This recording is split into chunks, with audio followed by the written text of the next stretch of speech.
Vivre avec le cancer nous confronte à un sentiment d'impuissance face à une réalité si tangible. Emmanuel et Mathieu nous partagent leur vécu au regard des enjeux émotionnels de la vie avec le cancer.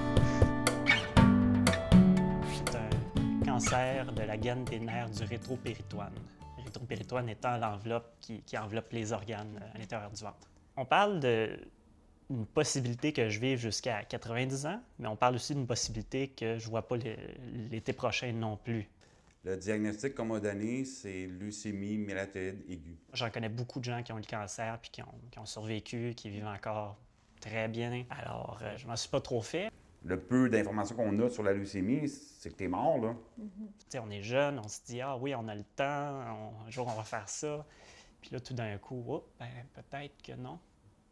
Une partie du fait que je ne suis pas particulièrement stressé par le cours des événements, puis que je réactivise bien ça, je le vis plutôt bien. Mais j'ai pas de gens qui sont à ma charge.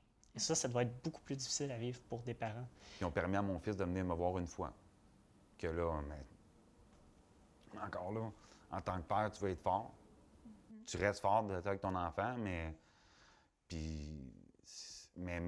intérieurement, j'étais détruit, là. Il y a des journées que j'étais vraiment pas en état, là, que je filais vraiment pas, j'étais fatigué, j'étais frustré contre la vie, que j'étais pourquoi moi, puis en colère, là, tu sais. L'idée de mourir, c'est pas quelque chose qui me fait peur non plus. Je pense que la vie, c'est quelque chose de fragile, puis quand arrive quelque chose comme ça, c'est tout simplement le fait de mettre en lumière l'incertitude qui est là de toute façon. Moi, il y a quelque chose dans la vie, on se relève les manches, puis ah oui, tu vas avoir ma peau, regarde, tu l'auras pas comme ça, là. Puis j'avais cette attitude-là au début contre la maladie. Mais la maladie m'a clairement montré qu'elle est plus forte que moi. J'en suis venu qu'à accepter, puis à me mettre ami avec elle, puis d'être tellement ami avec qu'elle déciderait de dire « Bon, OK, regarde, toi, je t'aime bien, finalement, je vais aller voir ailleurs. » C'est un peu ma façon de voir les choses, ma façon de penser que j'ai adoptée puis que j'ai pris. Apprivoiser, finalement. Apprivoiser la maladie puis d'être en paix avec elle. Le fait d'avoir une famille qui est là pour aider, d'avoir une copine qui est soutenante, ça aide énormément à passer à travers. Oui, je vais m'en sortir. Mais le oui, je vais m'en sortir, des fois, c'est oui, j'ai rien que le goût d'en finir puis d'arrêter ça là, tellement qu'il y a des souffrances qui sont résiduelles à la maladie, là. Parce que la maladie, c'est pas juste la maladie, là. Il y a le pendant, le avant, le après. Là, présentement, je suis dans le après, puis c'est encore un long combat, là. Et on ne sait pas encore si le traitement que je suis fait effet.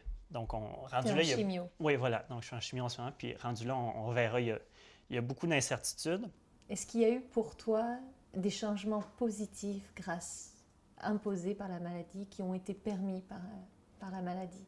Il n'y a pas énormément de choses qui ont changé. La chimio, c'est difficile, mais au-delà de ça, je pense qu'avoir le cancer, quand ça fait partie du quotidien, ça peut devenir jusqu'à un certain point banal. Puis c'est correct parce qu'avec ça vient une forme un retour un peu à la normale aussi. La vie courante continue, les comptes continuent à rentrer.